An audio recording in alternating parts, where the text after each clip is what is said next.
Hello everyone, nice to see you again. My name is Michael. Today my interview is about education and study life in countries in Middle East. When I mentioned Middle East, countries in Middle East like United Emirates or like cities like Dubai and Abu Dhabi, some of you may think about like super rich life there, or like the super sports cars, or like very fancy shopping malls and lots of stuff like that. But what about the education? What about the education system? What about the higher education and the universities in those places? So today I asked a friend of me to let him, he was born and raised in Dubai, and I asked him to share some of the very useful information to you. And I hope that you can really get any of those information. And also, if you haven't decided what kind of university you want to apply, maybe universities in Abu Dhabi or maybe university in Dubai will be a nice choice for you. In today's interview, I asked him to talk about, first of all, I asked him to introduce a little bit about the system, the education system in those countries. And then I asked him talk about what kind of program he think that will be most attractive for foreign students.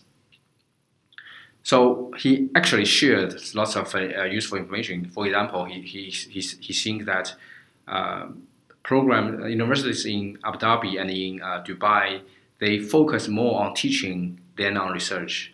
And also, he mentioned several famous universities in those countries, like American University in Dubai and University of Jordan, for example. And also, he talked about life in Dubai, and he saw that first of all, there are no safety issue. Students are very safe there, and also this life are not all the people are very rich in those places. He mentioned that most of the people are like normal people. So so you don't need to scare about the living cost too much about the living cost. But he mentioned actually the living cost is a little bit higher in Dubai than most of the cities in the US. What impressed me most is that he mentioned that more than 90% of population in Dubai didn't get any citizenship of United Emirates. It's very, very hard for people to get citizenship or green card in those countries. Even him, a guy who born and raised and work and study in Dubai during his entire life, he didn't get the visa he didn't get the citizenship and the passport. But on the other hand, the visas are quite easy to get. If you really want to work there after graduation, you can apply for a working visa, and it's according to him, it's very easy to work in cities like Dubai. So let's begin our interview. Oh, before we begin our interview, I want to share a very good story to you. Do you guys remember that last time I interviewed a French girl who a fan of Chinese language, and she started learning Chinese very young, and then she became a tutor in a very prestigious Chinese universities. And today she shared a story with me that one of her students, it's a real story, one of her students in Dalian actually watched our show, and he or she recommended our video clip to her. I think that's the happiest thing for me. Like my program, my show, and my interview could be watched by lots of audience, and they saw their friends, their teachers on my video. That's quite, I think it's quite amazing. And thank you very much for your patience during the whole several months. And I want to let you begin to watch our interview. Thank you. So let me begin our interview. First of all, can you introduce a little bit of yourself?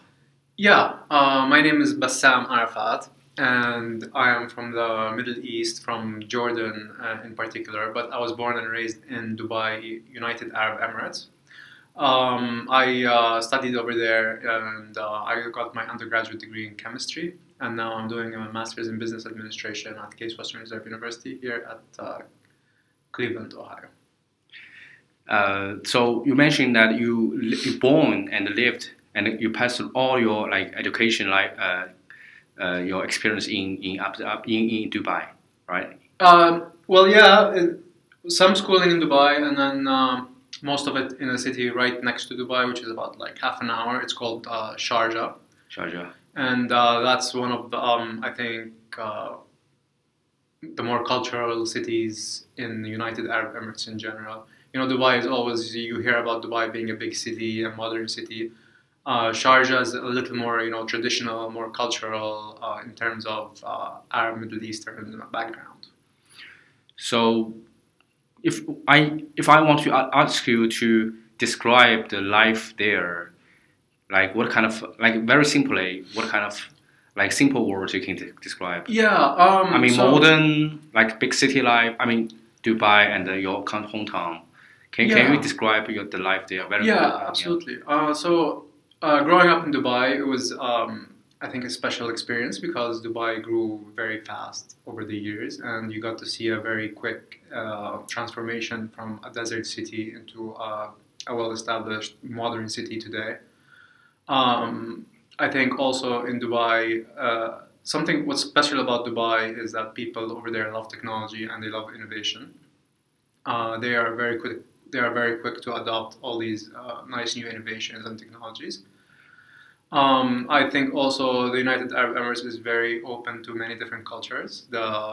There's many nationalities over there, and maybe more than 90% of the population is foreign to United Arab Emirates itself. And I think a lot of people are open to a lot of other people from many different countries around the world. So if you were to visit United Arab Emirates, no matter which city you go to, you will not feel like you are out of place because no one will treat you like you're a foreigner.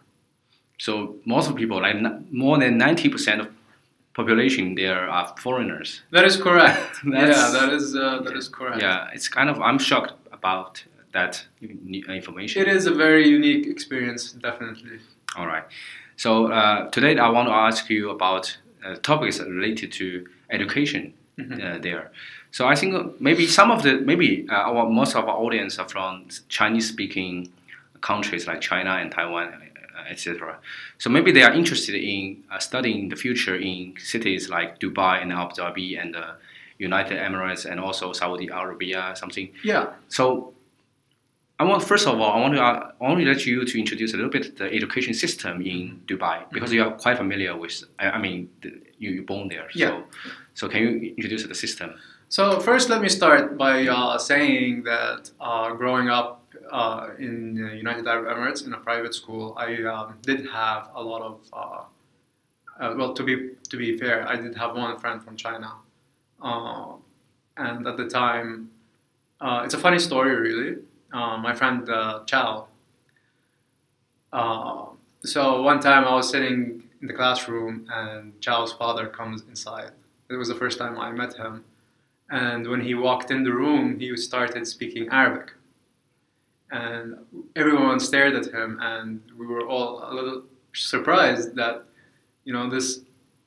we're not, growing up, we weren't very used to having a lot of Chinese people compared to today. There's a lot more. But, this Chinese man looking very nice, he comes into the room and starts speaking fluent standard Arabic, very professional way of speaking Arabic. And then we were all very, very impressed by the way, he presented himself and how he asked for his son. So I think it would be very nice to see more Chinese people speaking Arabic, learning the language. And I think that would be very nice for them in terms of if you want to get into some kind of public speaking or some kind of government relations or anything like that.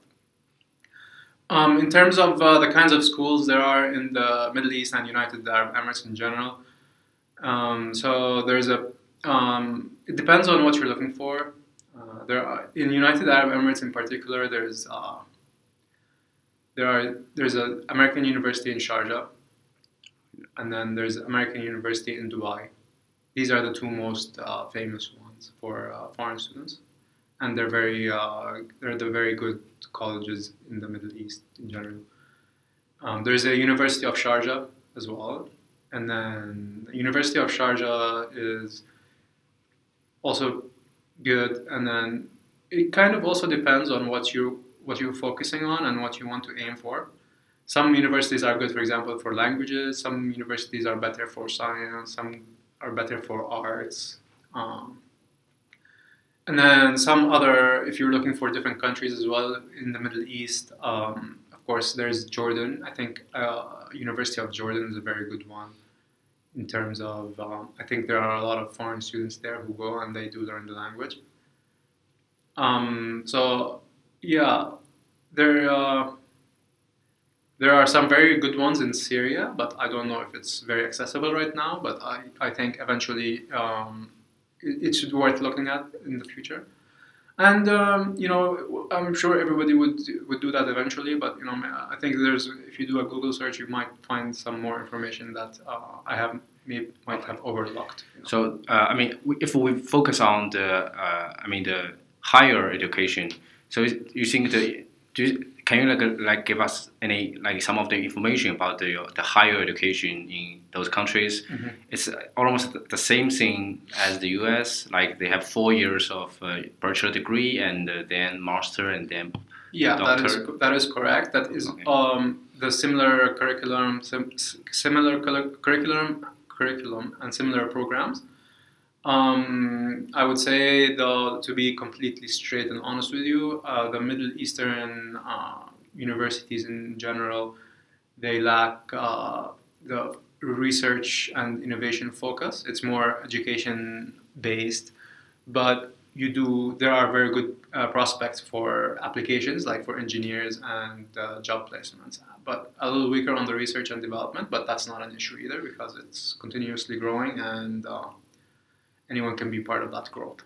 Yeah, because as a Chinese myself, when I think about the university, the future, can I pursue my degree in those countries?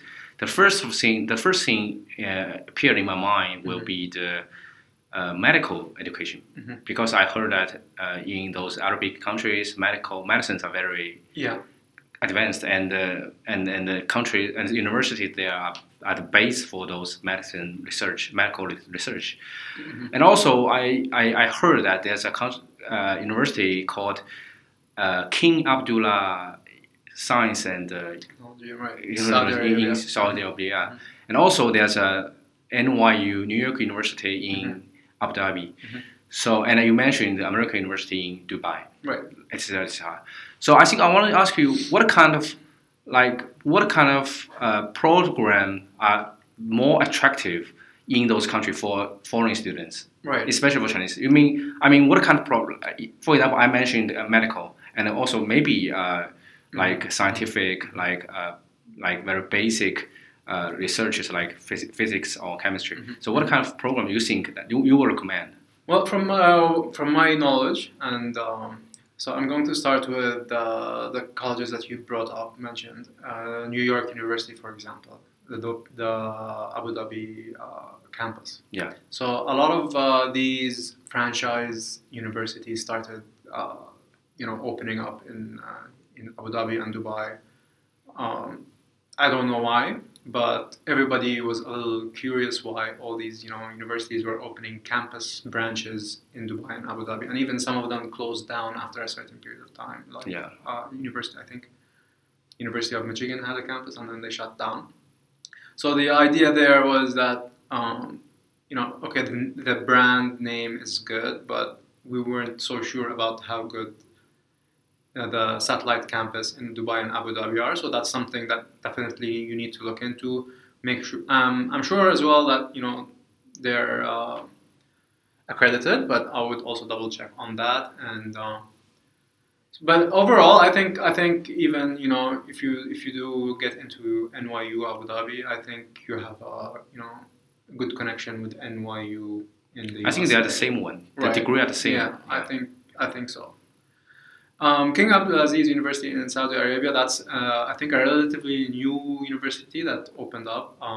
They had all of a sudden a lot of money was put into it, and then the next day a full university came out, and there's really no history or background that I can tell you about what's. But I think with the rankings and I think some reputation is beginning to build up. It's really good. But from the ones I told you about, American University of Dubai, American University of Sharjah, and maybe University of Sharjah, those are the good ones in the United Arab Emirates and the countries around it. In terms of medicine and medicine and doctors and stuff like that, I would say I do not know very well about that, but I would look into as well Egypt, for example. They're very well known for their hard work and.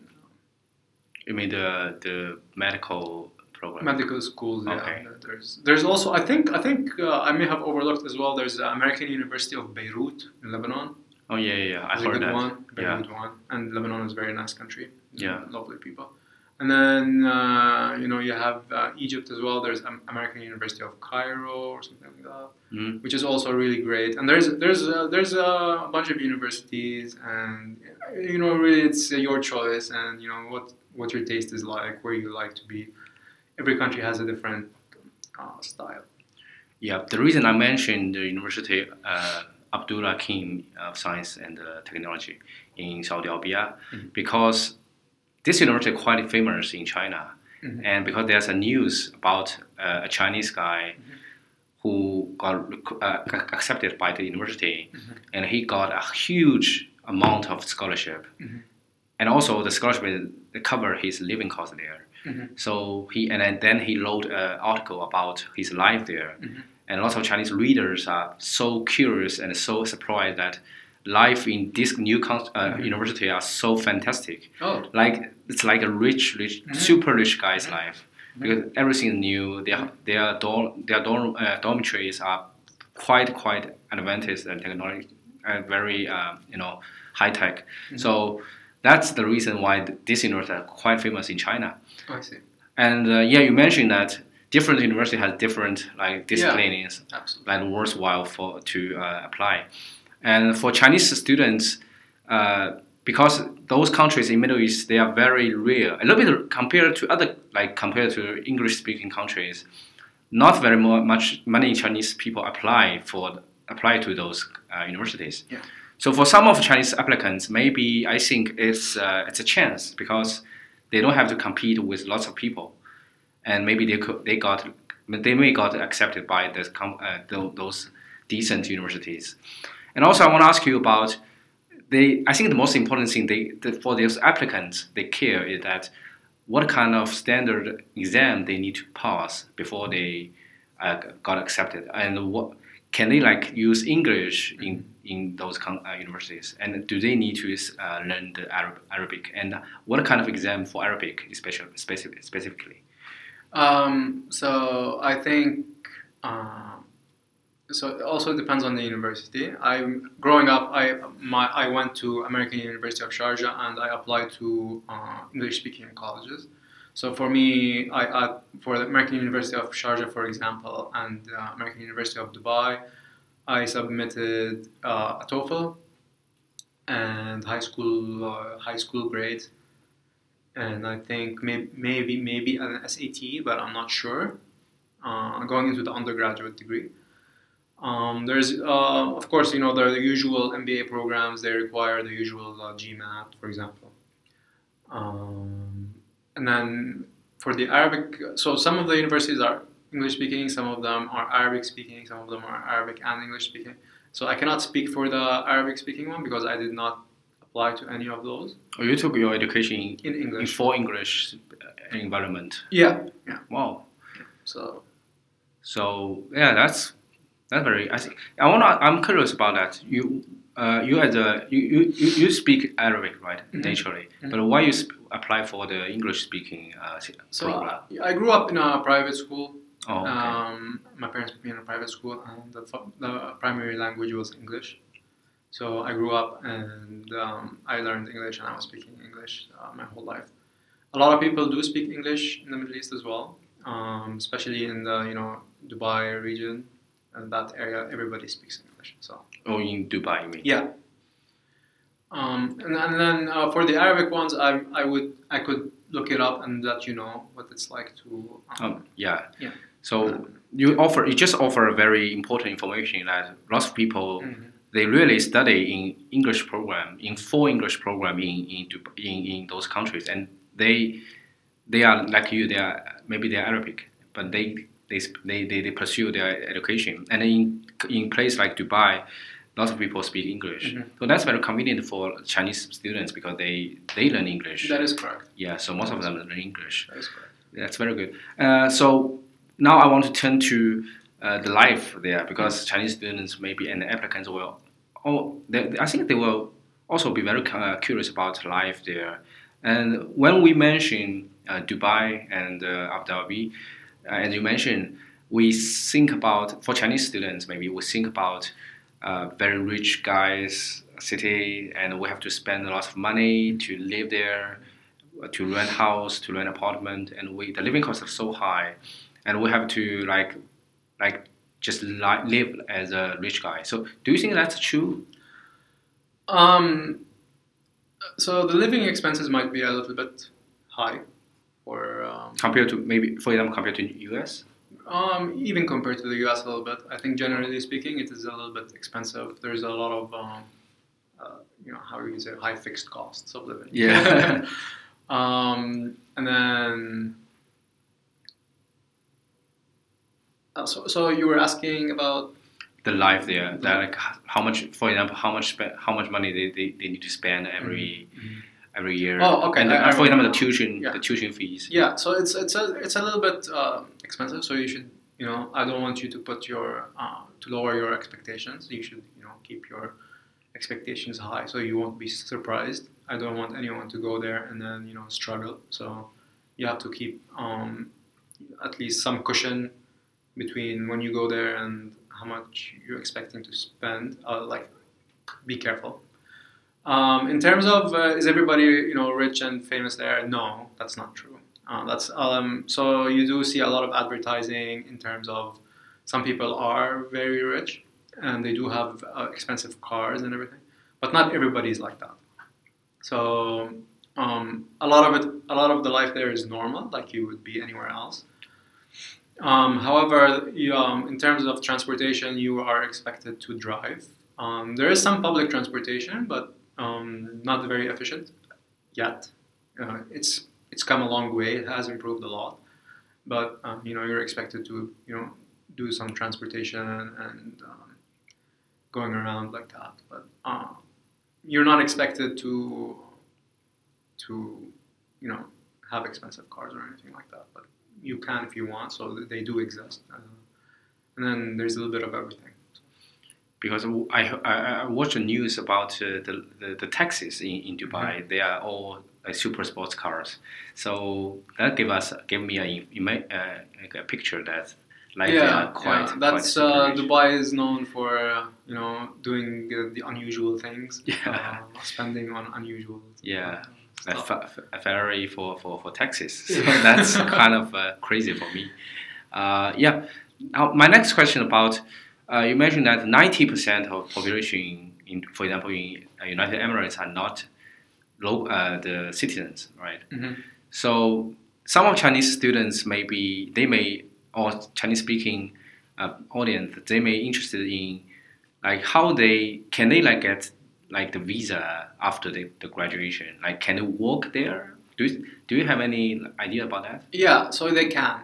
It's very, very possible, highly probable that you will get a job there if you do study there. As a foreigner, you're also in demand, so they will take you.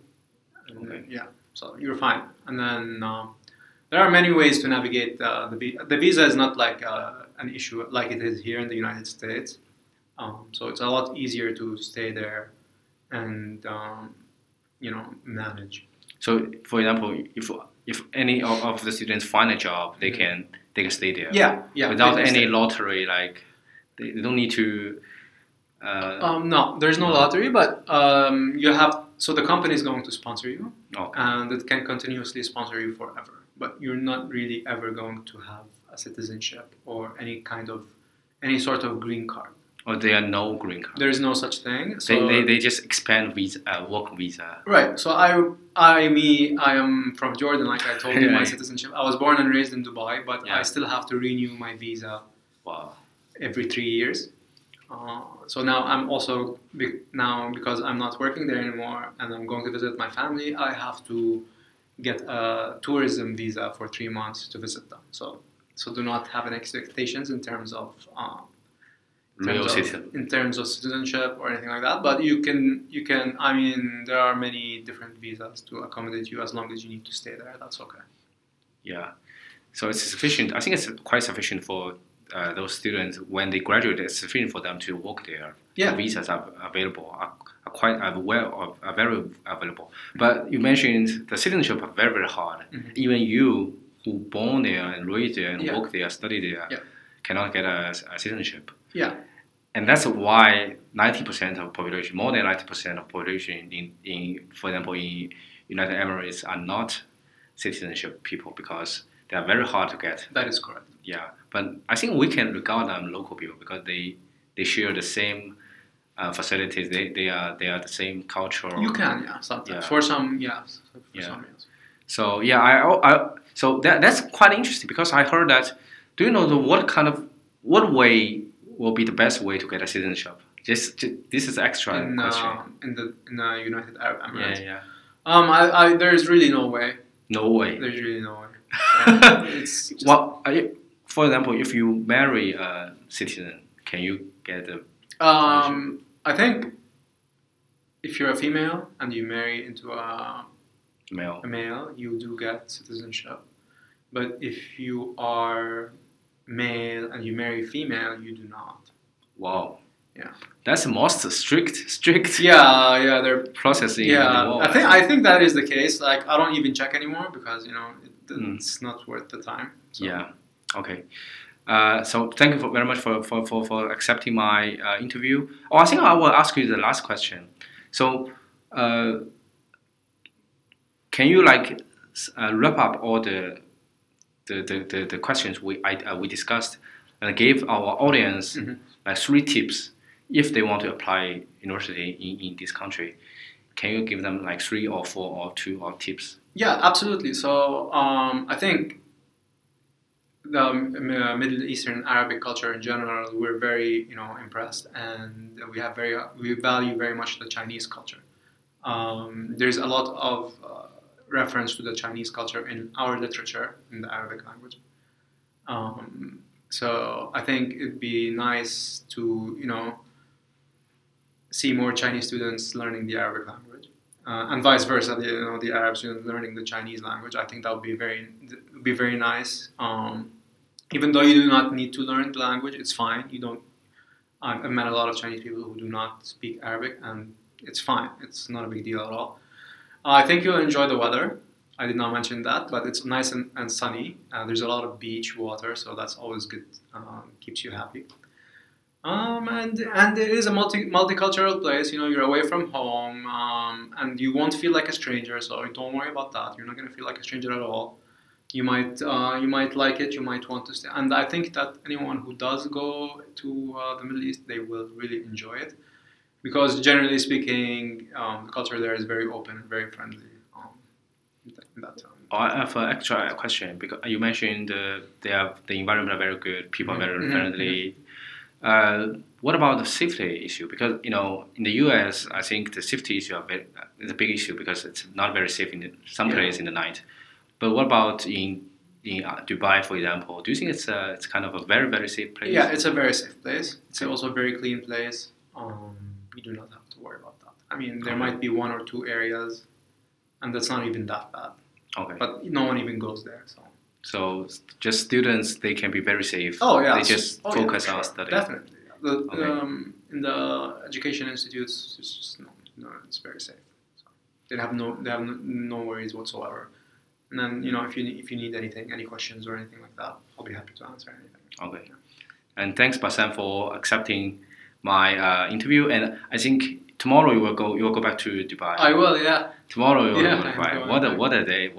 So you just finished your semester in the US. Right. I did, and tomorrow I'm going home. And I hope I was able to help anyone who was thinking about going to the Middle East. I recommend that you do. It's a different experience, and I'll be happy if I was able to convince somebody to go.